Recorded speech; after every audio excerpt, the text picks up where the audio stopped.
The Galaxy Fold has been delayed. And as somebody who's had this phone in their hand and using it for the better part of a week, there's a lot to talk about.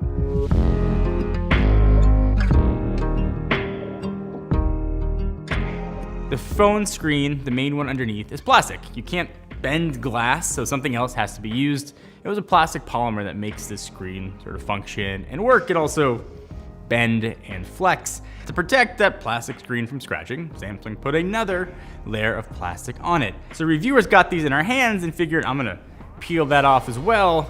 Problem with that was kind of borked the phones, sort of made them stop working, and then gave issues with the screen functioning properly, and things just stopped working altogether with the devices. And we saw big tech reviewers have those problems. And sort of one of the last issues that we saw was the design of the hinge. Things can get stuck and caught in there, work its way up to the front, create a little bubble under the screen, and that eventually made the phone stop working. So how Samsung was going to respond to these issues, if at all, was a real big question mark. And with someone who has this phone, one I've been asked by a lot of media outlets and sort of friends that are in the industry. Samsung answered that question. They said they're delaying the launch of the Galaxy Fold. They're stopping taking pre-orders to evaluate what's going on and presumably to fix the problem. There are two very clear schools of thought. One is to say, good for you, Samsung. Before a device ships out to the public, you are fixing inherent problems with perhaps a flawed design. The other side of that coin is, how could a phone with these inherent flaws ever make it out to reviewers' hands in the first place? And as somebody who's been using the phone, had it in their hands again for a week, there's a lot more to the phone than the headlines. There's a lot more to the design than the stories you've been reading. Let's talk a little bit more about the Galaxy Fold and see the bigger picture. The Galaxy Fold has kind of been my money morphin travel buddy for the better part of a week. I started off in New York, flew with it to Toronto for half a second, and then all the way back down to Southern California. And probably like you, when you saw the announcement for the Fold at Unpacked, I was kind of unsure about it, what the phone was going to feel like and look like in your hand. And sort of from the very first second that I picked up the phone, it felt like something different.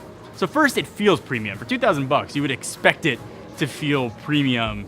If you could say any phone feels like a $2,000 phone, it would be the Fold. I mean, even the satisfying sort of sound it makes when it clicks open, to the clasping sound it makes when the magnets close and it closes the phone up, everything about it looks and feels really premium. I may not be the biggest fan of like the Martian green. It's kind of look at me for an already look at me phone. But holding this phone and using it on a daily basis, I definitely feel like I'm holding something in the higher echelon of sort of tech value.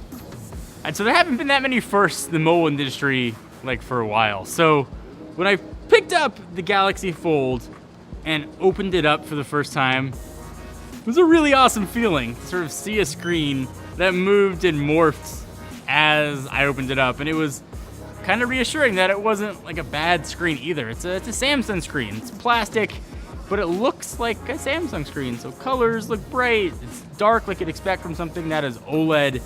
But the feeling of folding a screen and putting it back in your pocket and then taking it out and opening it up is really cool. And you can't get that feeling, sort of that awe, like giant eyes from just, reading about it. Something you have to experience. And to experience it for yourself, it's hard not to think that this is the way all things are going to go, just probably not for a very long time. Continuity is a big part of the Galaxy Fold, and that's when you do something on the outside, it shows up on the inside, and then vice versa. That is really cool and works incredibly fast, and I initially thought that was a Samsung thing, but it's actually baked into Android Pie. So this is, again, where things were awesome and things I've never seen before. I could open up Chrome and be looking at a website and open this up, and that same website, exactly the spot in the article I was at, shows up on the big screen. If I'm framing a picture and I open it up, it's going to be there as well. Almost every app, save for Twitter, that I tried worked, and it was really cool. So for the sake of a new design, maybe it would have been easier for Samsung to change a lot of the features that have worked really well on their flagships. So I like that the cameras are essentially the same cameras that come from the Galaxy S10 Plus. So you get those three sort of different lenses. You get the standard, the zoom, and the wide angle. Then using the giant screen as a viewfinder, again, it's a really cool experience. So if you're wondering why I'm so positive on the Galaxy Fold, it's not just the Fold, it's that I'm really excited about foldable devices in general. I think a lot of the negative coverage coming out of the Fold has sort of sullied the opinions on what foldable phones can be. Now, I'm not making excuses for Samsung. These problems should never have made it to production.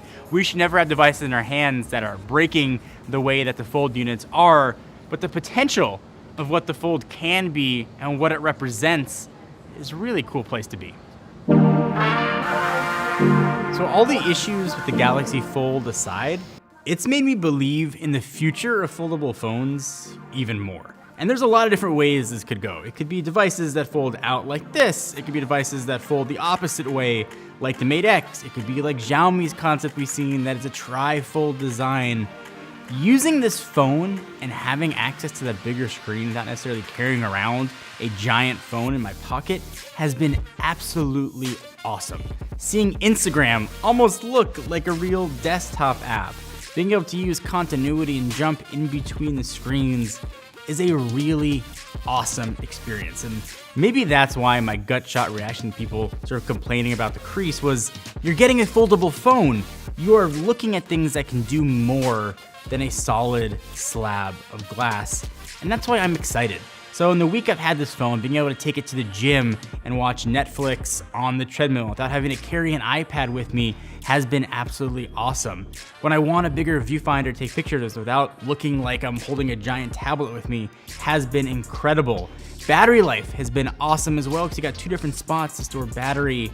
There is a really strong future with foldable devices.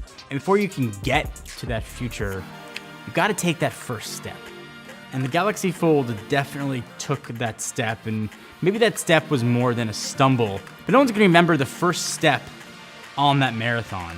All anybody's gonna remember is when you crossed the finish line. And we're far from that mile 26, but we are on the way to a future of changing designs.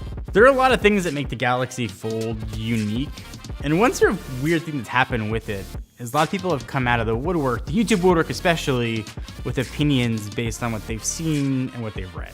And I do that as well. It's sort of the nature of YouTube. It offers a platform for commentary on things, and that's part of the beauty of being able to make videos. Something about the Galaxy Fold is just so different than the other devices that I've ever held.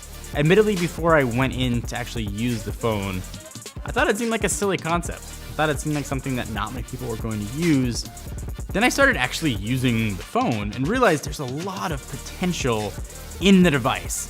And I started to see how the future of mobile communications was going to go, or at least an option for how it could go.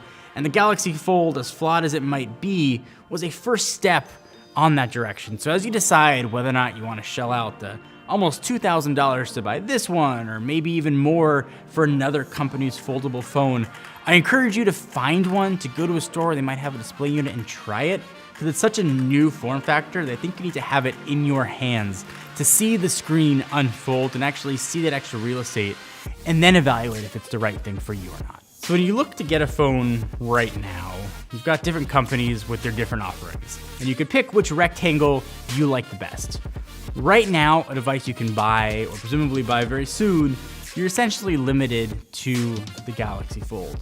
But imagine a future where there's a lot of foldable devices with different form factors. Maybe LG's got one that folds the opposite way. You've got Huawei's Mate X. Apple sit this one out for a few years and finally gets into the market with the iFold or the iPhone Fold that maybe folds 2 or 3 ways and it replaces the iPad. The potential for what a morphing form factor can do is far greater than one that's already set as just a rectangle. The future of foldable phones obviously isn't here. New designs haven't even been thought of yet. New use cases, new apps that can take advantage of these new form factors probably are still in the back of some developer's mind sitting in a dorm room somewhere. But what this can be and what it represents, I still believe is the future. And now we're finally on that path.